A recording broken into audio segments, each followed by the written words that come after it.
first, live, local. Good Day Oregon starts now on Fox 12 Oregon.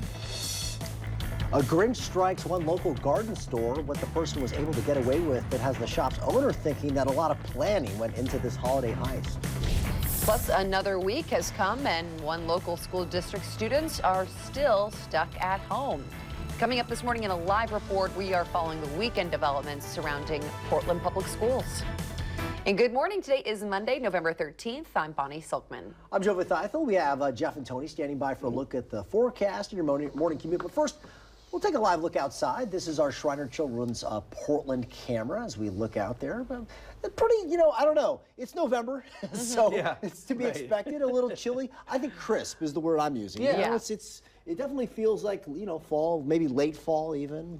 In this time of year, we can get a little bit of everything, so I'm calling today Mundane Monday. It's pretty easy going out there. I hope your day is not mundane, of course, but the weather is this morning. So we'll take you out to a different view from the Vancouver waterfront.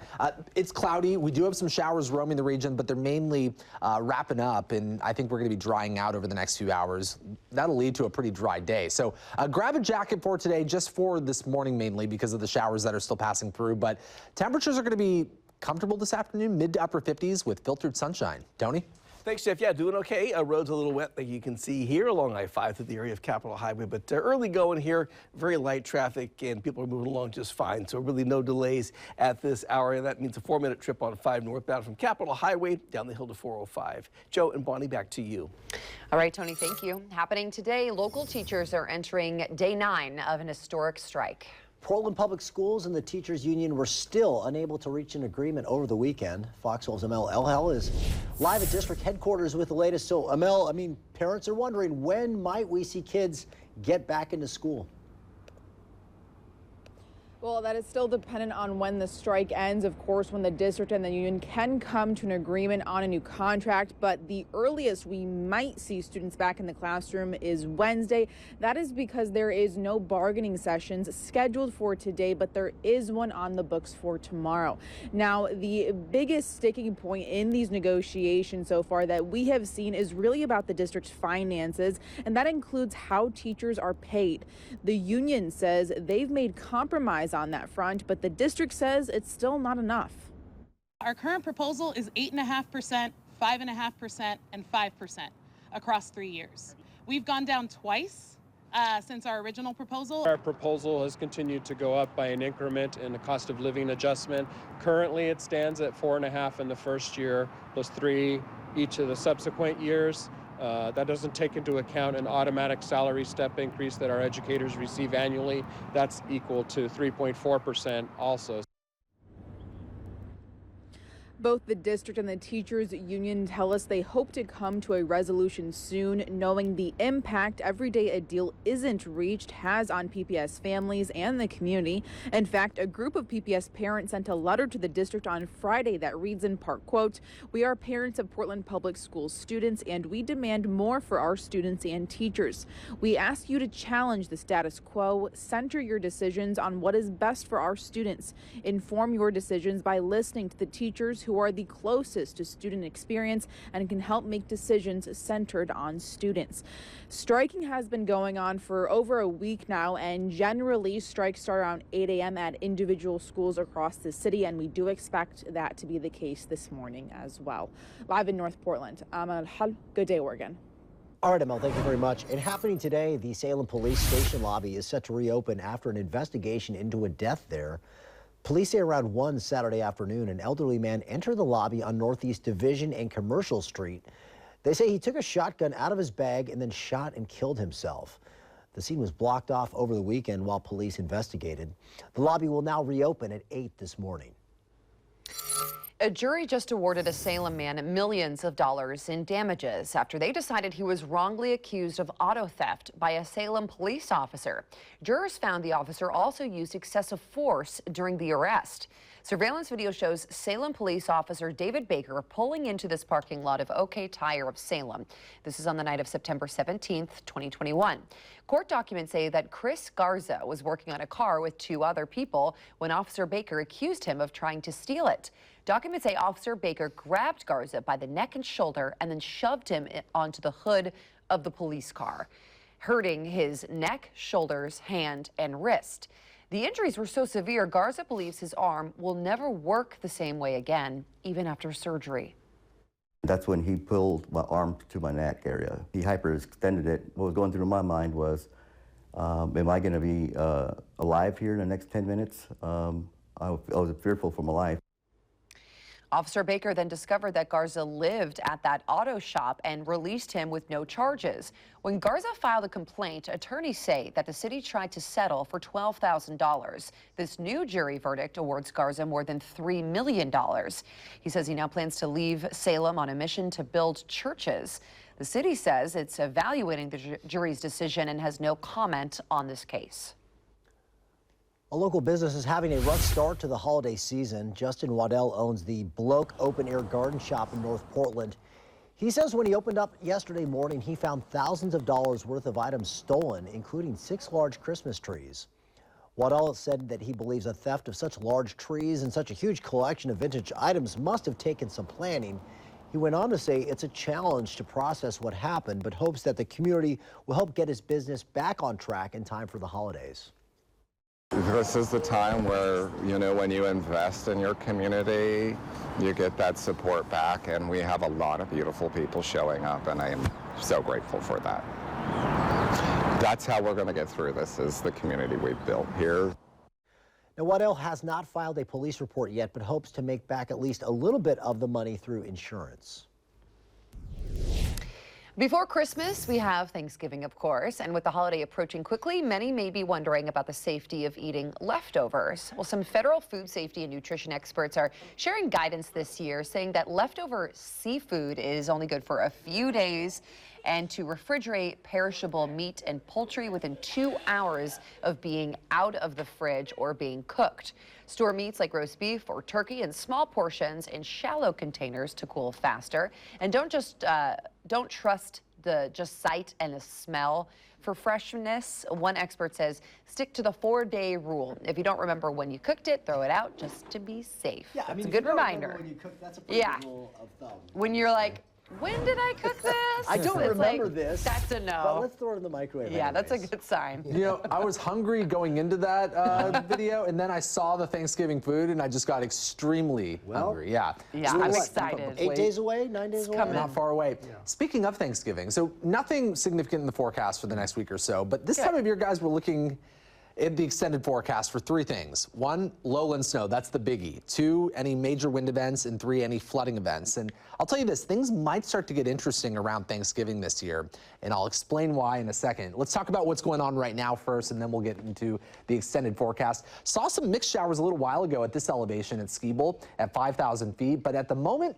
doesn't look like any precipitation is falling. We picked up about 1 to 2 inches of snow, though, so far out of this weather system that's been passing through the Pacific Northwest. That's a live look at Timberline Lodge, where it's 32 degrees, and that's roughly where the snow level is, if not just below that elevation. So once it starts snowing again, I think that's going to cool the air and drop that temperature down to 31 or 30. So we have another batch of showers working their way up into the Cascades. That will eventually fall in the form of snow near and above 5,500 feet in elevation. A wider view shows just scattered light showers passing through northwest Oregon and southwest Washington, and we also have some scattered showers in central and northeast Oregon.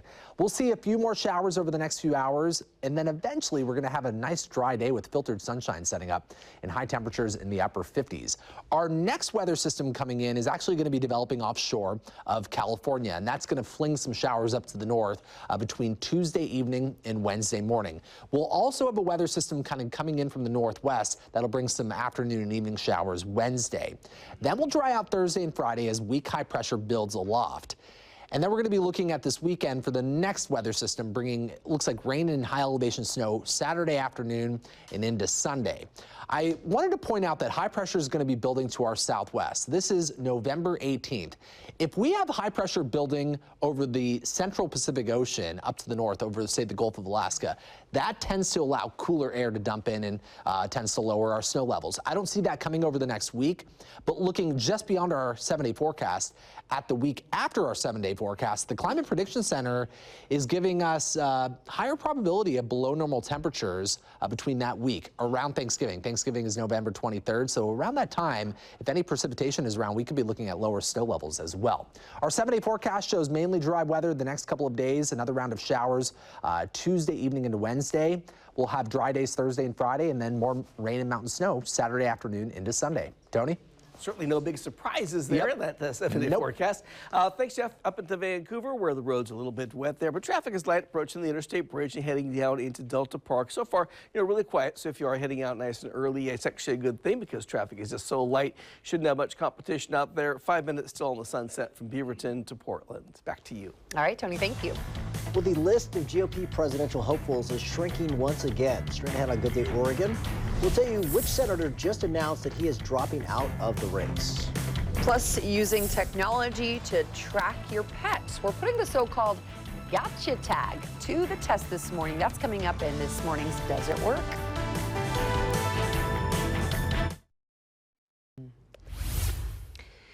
Welcome back to Good Day Oregon. Here is a live and pretty beautiful shot this morning. We're looking at the White House. And in your votes this morning, Republican presidential candidate Tim Scott is now dropping out of the race. This comes about 2 months before the start of voting in Iowa's leadoff caucuses. The South Carolina senator made that announcement last night on the Fox 12, on the Fox News channel, rather. Sources tell CNN that it came as surprise to many of Scott's aides and donors, and 2 people close to the campaign said that they were not given any advanced notice. Scott says that voters have made it clear to him that now is not the time for him to run for president. He entered the race with more cash than any other Republican candidate besides Donald Trump, but couldn't find a way to break through. A major talking point for the 2024 presidential election is what's happening in Israel right now. Floods of people are pouring out of northern Gaza and heading south, hoping to avoid being caught in the crossfire as Israeli troops ramp up military operations in the Gaza Strip. Of course, this is retaliation against Hamas for their deadly attack against Israel last month that sparked this war. In the latest development overseas, 2 of Gaza's largest hospitals shut down operations yesterday, claiming that constant Israeli bombardment in the area and a lack of fuel and supplies has made it impossible for them to keep operating. The news means they cannot accept new patients and cannot provide some critical life-saving care, including support for premature babies in the NICU.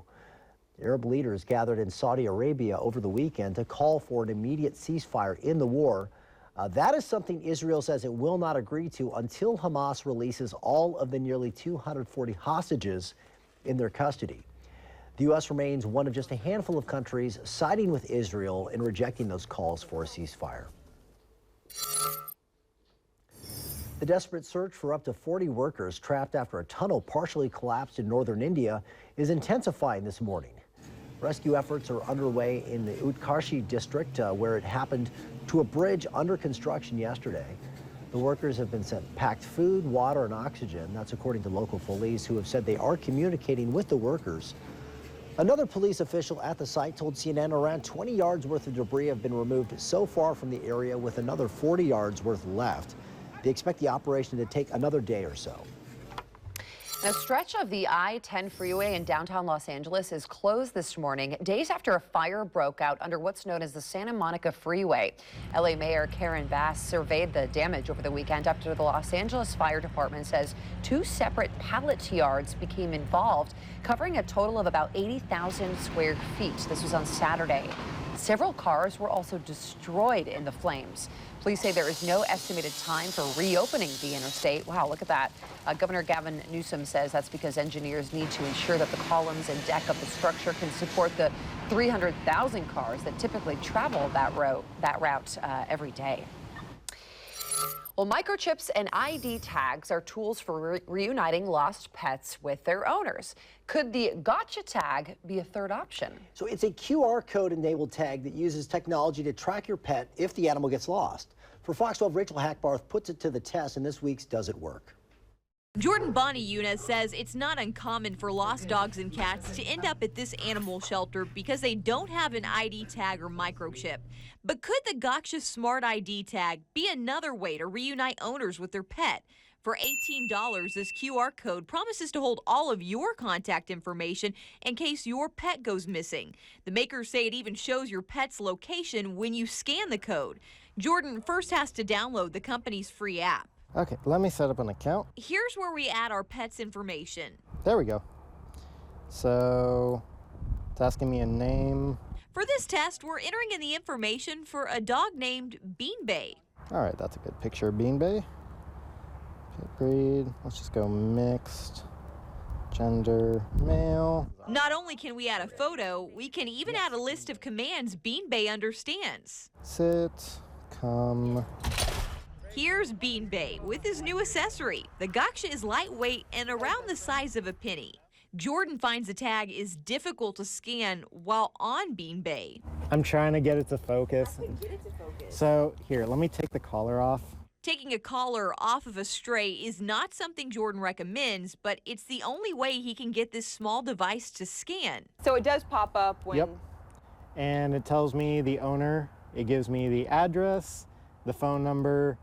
And there's our location. Jordan thinks the Gotcha tag overall works and can be a useful tool, but it's only something he would use in addition to a microchip and ID tag, not as a replacement. My only thing is it can be hard to scan. We did have to take it off. The other thing is it has already sort of started to bend a little bit, so it probably won't last forever. For Does It Work, I'm Rachel Hackbarth. Yeah, sounds like a good backup plan. But you should probably get your pets chipped. It's not the classic tag and the chip. Yeah. It's like the quick solution, right? Yeah, I've had called pets owners. I've found dogs in the neighborhood, and I think it actually could be pretty helpful in some cases. So, all right, we have wet surfaces out there thanks to some rain that we were dealing with overnight. But most of the showers are starting to wind down. This is a live look outside at Telecom Crossing.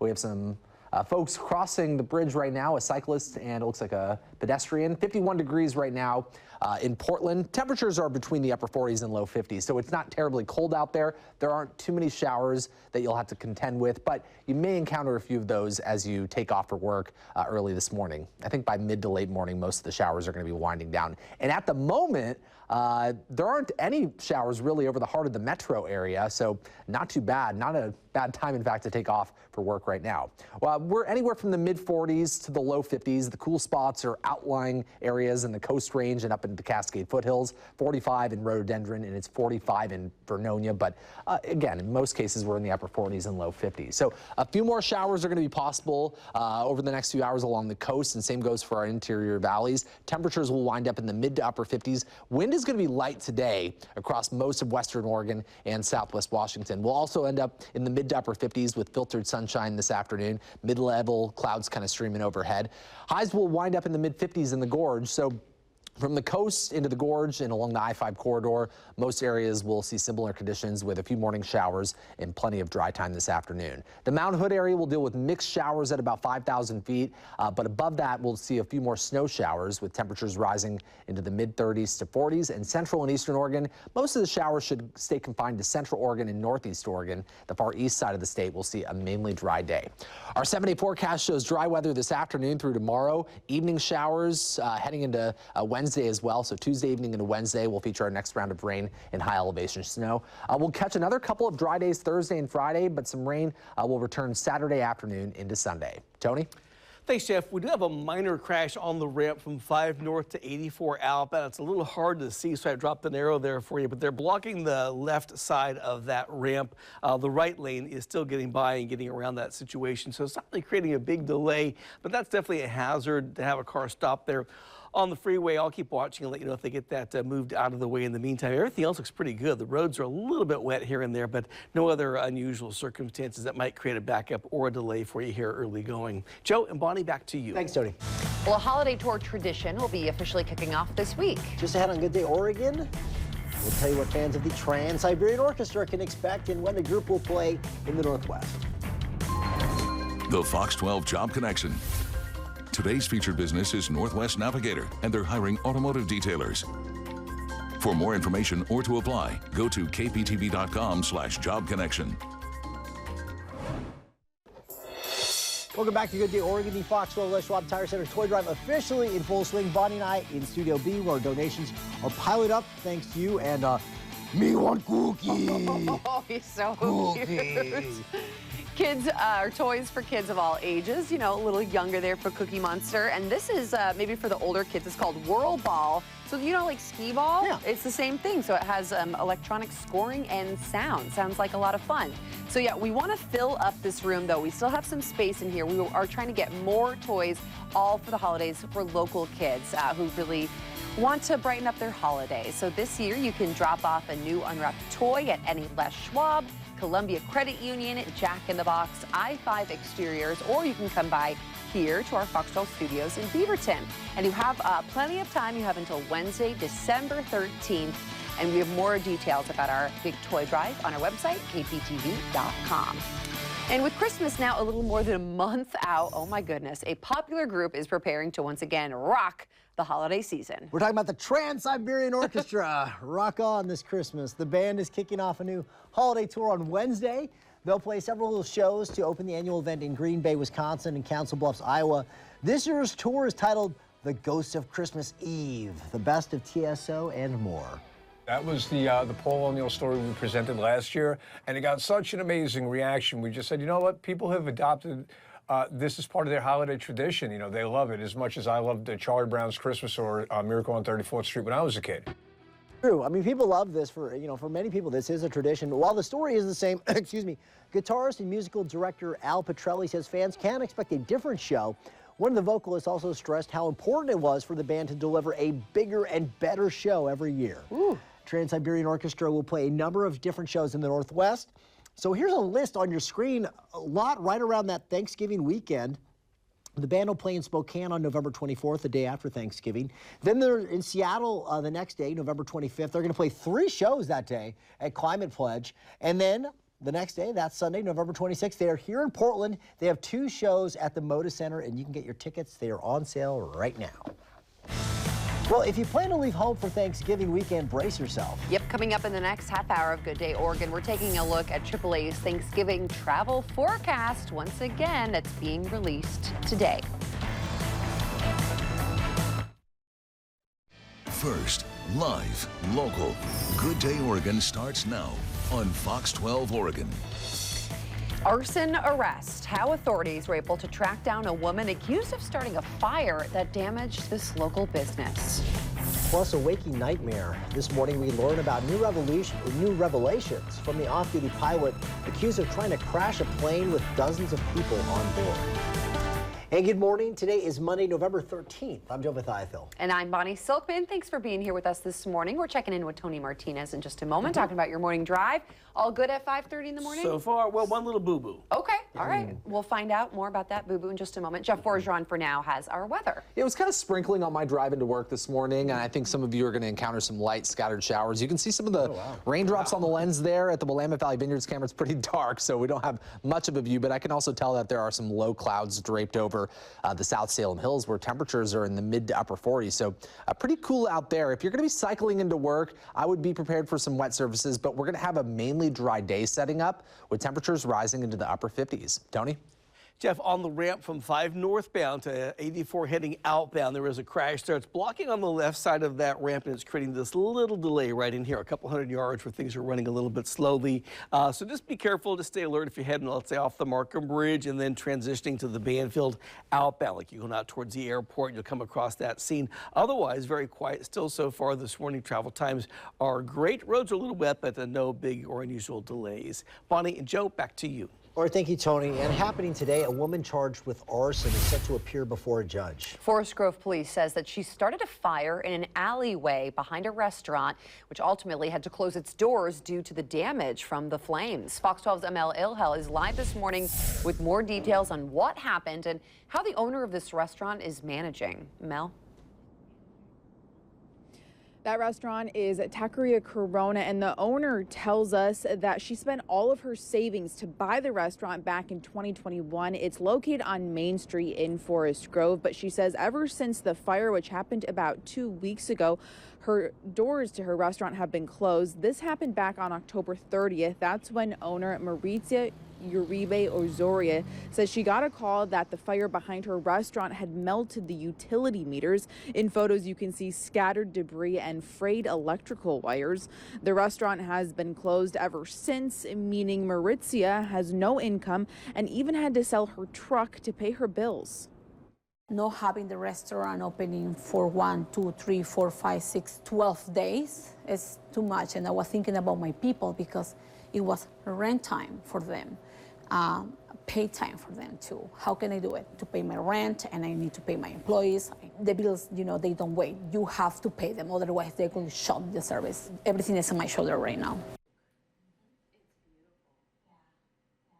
They arrested 48-year-old Terry Park for arson in connection to the fire. Police identified her through security footage that shows someone pouring gasoline on trash in the dumpster before lighting it on fire.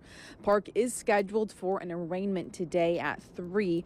Meanwhile, the owner of the restaurant is still struggling to pay her bills.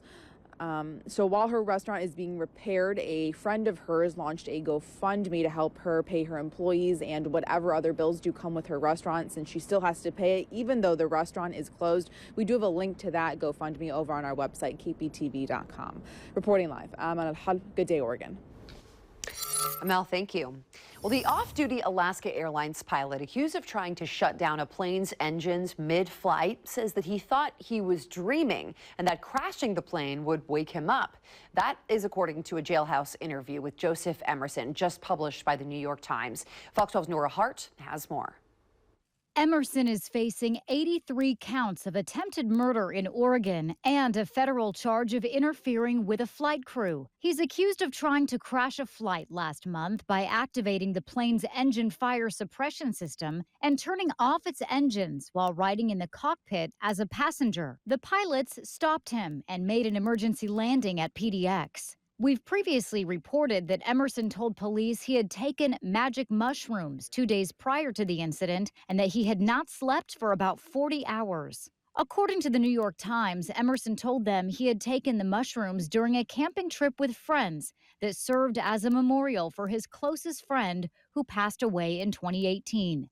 In the following days, the Times says he also described feeling like nothing that was happening was real, including pulling the fire suppression handles on the plane. In the interview, Emerson is quoted as saying, "I thought it would stop both engines. The plane would start to head towards a crash and I would wake up." He also told the New York Times that his dreamlike state continued through his first court appearance and didn't stop until a full 3 days after the incident on the plane. According to the Times, he now regrets what happened, and what happens next is out of his hands. The Times interview quotes him as saying, "I'm horrified that those actions put myself at risk and others at risk, and that the flight crew, quote, did an exemplary job keeping me and the rest of the people on that plane safe." Nora Hart, Good Day, Oregon. And Emerson could be facing up to 20 years in prison on his federal charge alone. His next appearance in federal court is set for November 22nd. And in this morning's Health Watch, a federal agency wants to take a closer look at the mental health of those commanding the cockpits of passenger planes. The Federal Aviation Agency says it's going to be creating a new pilot mental health aviation rulemaking committee to help prevent problems keeping pilots from reporting their own mental health issues. This move comes on the heels of that mid-air scare that we just talked about during what he said was a nervous breakdown. The FAA panel will have medical, aviation, and labor representatives. Pilots are already required to undergo a medical exam and report mental health conditions. If you plan to travel over Thanksgiving weekend, brace yourself. A AAA forecast out today predicts that this Thanksgiving will be the third busiest on record for travelers. It estimates that more than 55 million people will venture 50 or more miles from home, and travelers could face more headaches than just congestion. A possible government shutdown this coming weekend could have a broader impact. The White House warns that airline passengers would face long wait times and delays, a problem magnified by a national shortage of air traffic controllers. Okay, we are going to switch to Fox 12's Jeff Forjon as we approach Turkey Day. It's going to be here soon. So how are things looking kind of until then? Any action? Until then, pretty calm. I mean, Okay. we're gonna get some rounds of rain and mountain snow here and there. Nothing too low in terms of the snow. I don't see any flooding rain coming anytime soon, nor do I see any strong wind for the next week or so. So I think we're gonna be looking at pretty standard weather for the middle of November. Let's take you outside to a live look from the Shriners Children's Camp. It's pretty cloudy out there. We do have some showers in the vicinity, but not necessarily developing in the heart of the metro area. This is a 12-hour radar loop going back all the way from yesterday evening through the night and into early this morning. And you can see we saw pretty decent steady rain overnight. If you're walking outside anytime soon, you're going to notice how wet the surfaces are. But at this point, the front is working its way along over the Cascades, off to the east of the Cascades, in fact, in some cases. And behind the front, we're just tracking some scattered light showers. That's about all that's left over. And I think over the next few hours, showers will be possible, but late morning through the afternoon should be mainly dry as that front advances off to the east. Showers will probably linger longer in central Oregon and off into northeast Oregon. So there's the front right there. It's a slow-moving cold front. Again, over the next 2 hours is when the showers will probably be at play or will be in the vicinity of the region in northwest Oregon and southwest Washington. This is 10 a.m. this morning with most of the showers winding down. I think for the rest of the day, we'll have filtered sunshine in northwest Oregon and southwest Washington. That just means that we'll have some thin mid to upper level clouds overhead. It'll be cloudier, it looks like, off into central and eastern Oregon, but not all that wet. We take this into tomorrow morning. Most of the region will be dry, and I think that most of Tuesday will play out with dry weather. But late in the day and into the evening, a weather system offshore of California will send some showers up to the north, and we'll deal with a few showers from time to time during the day on Wednesday. I consider about 1/4 inch of rain in a day a decent little soaker. We're probably going to see about that over the next 3 days. So not expecting a ton of rain. In fact, most of the rain over the next few days will come in Tuesday evening through Wednesday. We'll see some decent totals along western-facing slopes in the Cascades, maybe at best an inch of rain. Our 7-day forecast for the metro area shows highs in the mid to upper 50s today, mid 50s tomorrow. We'll have that shot of rain and mountain snow coming in Tuesday evening into Wednesday. Dry and nice days setting up Thursday into Friday, maybe some patchy morning fog. And then we'll have another round of rain and mountain snow coming in Saturday and Sunday. Notice, though, that the highs will remain in the 50s with overnight lows above freezing. I just don't see any super low snow levels coming. That being said, there could be some changes around Thanksgiving. Tony? Thanks, Jeff. Still have this one car stopped here. It's a crash along that ramp from 5 northbound to 84 outbound. So just watch for them there. That's a 2-lane ramp, and the left lane is blocked. Right lane getting by. It's creating this little delay. You can kind of see the glow of the headlights there. So not a big backup, but certainly something unusual. This time of the morning, and the roads are a little bit wet, so just be careful kind of coming into that area in case you have to hit the brakes there at the last minute. Currently, light traffic, though, 4 minutes on 84 coming inbound between 82nd Avenue and I-5. Back to you. All right, thanks, Tony. Football safety is top of mind for many American parents. Still to come on Good Day Oregon, we're looking into the growing concerns that are beginning to threaten the future of one of America's favorite sports. Plus, leaving it all out on the pitch, we'll look back at a historic match for the OSAA Class 6A girls soccer final.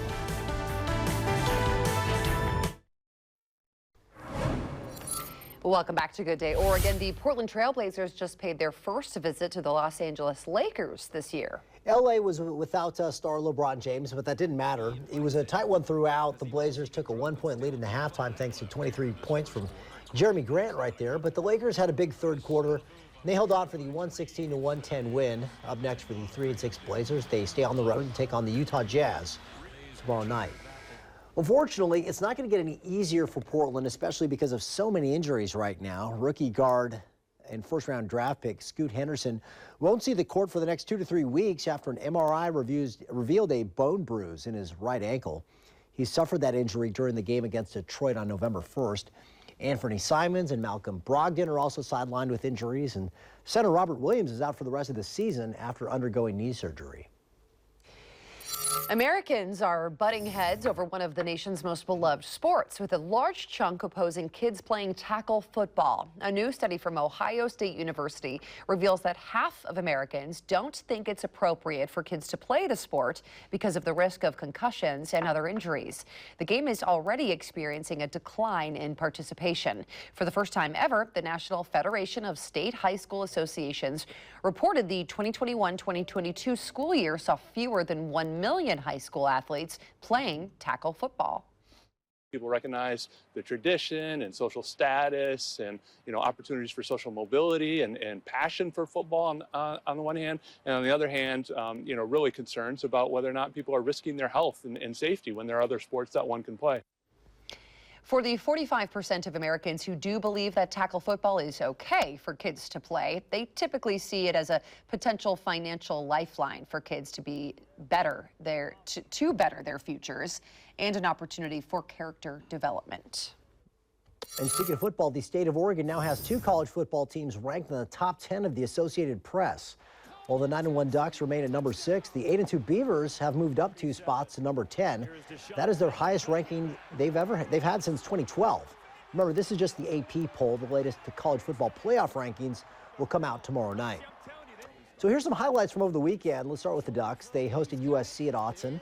Oregon dominated this game, racking up 552 yards in total offense. Bo Nix threw for 412 yards, 4 touchdowns. To help boost his Heisman campaign, Oregon finished with a 36-27 victory, eliminating the Trojans from contention for the Pac-12 championship game. And it marked the 4th straight win for the Ducks, who are now undefeated at home all season.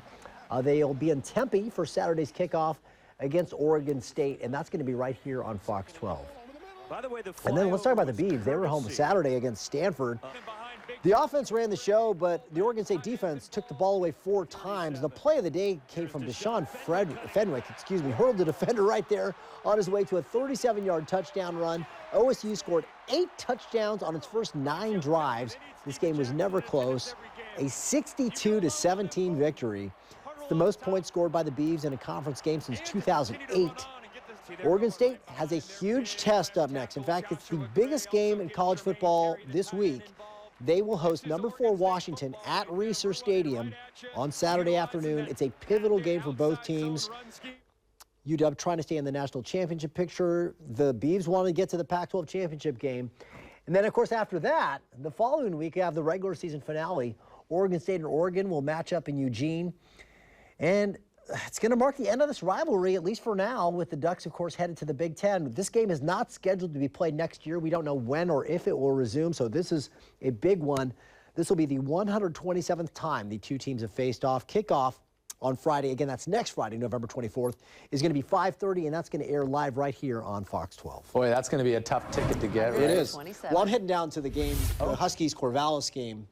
Another one. Huskies-Beavers game, and that's going to be rocking. I mean, it's going to be the biggest game weekend nationwide. I mean, that's the biggest game. Yeah. 2 top 10 teams. But that game, the Oregon State game, right after Thanksgiving, my goodness, that's going to be one to watch. It'll be interesting to see kind of the emotional reaction to fans, especially Beaver fans. I think it's going to be kind of rough. By the way, shout out to the Beavs and the Ducks, because in terms of the Pac-12, Stanford and USC, that's like at the bottom of the list of teams that I like. So shout out to those teams, for winning those games. Let's take you out live to the Discover Newport camera. We have some pretty wet surfaces.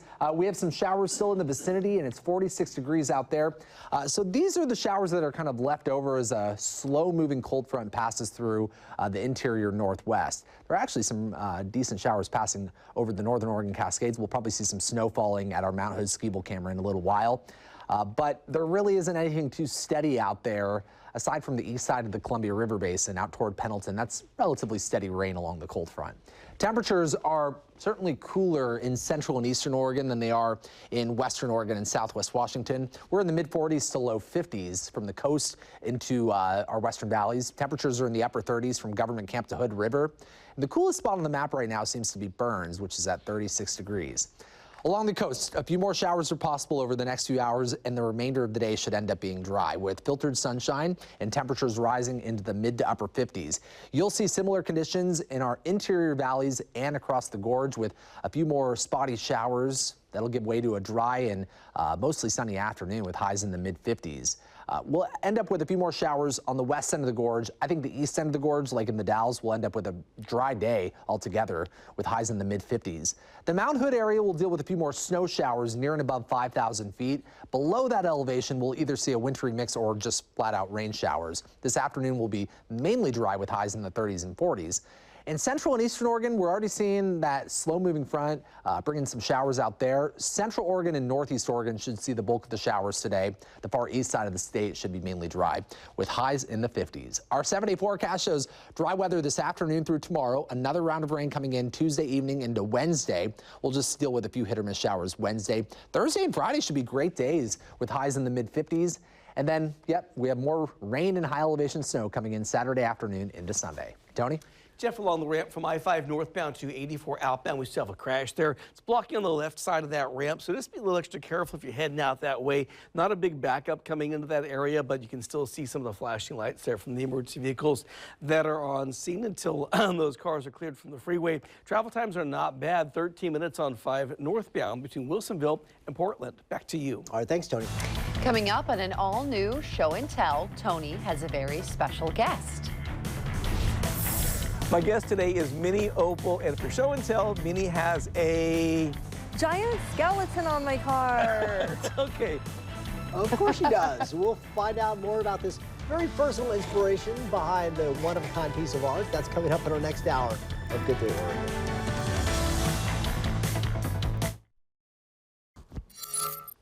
Welcome back to Good Day Oregon. It was an historic match for the OSAA Class 6A girls soccer final over the weekend in Sherwood as the Portland Interscholastic League had 2 schools in the championship for the first time ever. Fox 12's Nick Krupke was there for the instant classic between Cleveland and Grant High. Packed to the rafters for a stacked pitch of powerhouse programs from the PIL, a Portland Interscholastic League first with 2 clubs in the final. Second-seeded Grant, number 4 Cleveland, a program first for the Warriors. And this was a rip-roaring successful time for all parties involved. Cleveland would strike first. 20 minutes in, Jaden Richter registers on the Richter scale. Her header beats the keeper, who challenged the cross. 1-0 Warriors. That score held as Lloyd Bartolotti kept it clean with a phenomenal diving save. The Generals kept the pressure on, though, before the break. Bella Bone in the corner to bury the equalizer. 1-1 at half. That's how their first meeting ended earlier in the season. This one, though, had more juice to squeeze. Kate Rotten-Apruksa is ticketed to play lacrosse at Northwestern. But Kate can crush the ball, too. Speed kills. 2-1 Grant is 5 minutes into half number 2. Down but not out. Cleveland rocks. Eleanor Cohen playing hero. A leveling goal with 10 minutes to go. And they go to overtime. Scoreless in the first period. And then the instant classic had a last breakthrough. Under 5 minutes to play, a possible penalty kick situation, but Rotten-Apruksa streaks on the counterattack and smashes in the eventual game winner with under 5 minutes to go. A 3-2 final result in OT. And that Big Blue Trophy coming back home to Northeast Portland. State champs, city champs. A second in program history, 2 in 3 years. I mean, it feels really good. Like, PIL used to be like a league that was kind of slept on a little bit, and now like the championship was 2 PIL teams, and like everyone coming out like supporting just shows how much like they care about the sport and like how much it's like grown. We as conference, we need to be very proud of what we have done this year, because you know the PIL was a strong league throughout the season, and for us to be able to play in the finals, you know, pack the stadium, it's a tremendous for the conference, and I think as the east side of town as well. And for the Grant High School community, this is a big achievement. A big shout out to the Cleveland Warriors for a first ever runner-up finish after 17 straight unbeaten matches. Also Saturday, congrats to the Wilsonville girls, a 3-peat in 5A. North Marion, Catlin Gable won the 4A and 3A games in penalty kicks. And the 6A boys, Lake Ridge over Jesuit in overtime. Summit 1-0 against Hood River Valley in 5A. 4A goes to Newport in OT. What a day, what a night, what a season. Congrats to all the champs and placers here in 2023. In Sherwood, Nick Krupke, Fox of Oregon. All right, well, coming up in our next hour, it's the start of a new season for the Portland Wheel Blazers. Blazers on 3. 1, 2, 3. Blazers! Yeah, we are taking you courtside for the exciting home opener. That is still to come in our next hour of Good Day Oregon. Oh, man, that looks awesome. Can't wait to see that. Before we hit a break, here's a live look outside from our Toronto Children's Portland camera. Of course, we got a lot more news, weather, and traffic. Good Day Oregon, your only source of local news from 4:30 all the way till 11 a.m. So Kim, Shauna, Tony, Andy, they will all join us for the 6 a.m. hour. That's coming up right after the break. Stay tuned.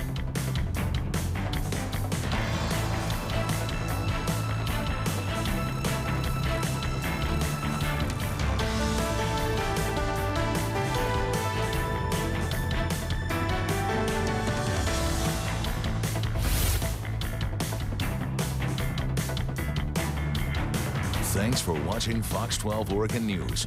Watch us live wherever you are on our website, our mobile, and our streaming news app. You can also watch us on Roku, Apple TV, and Fire TV.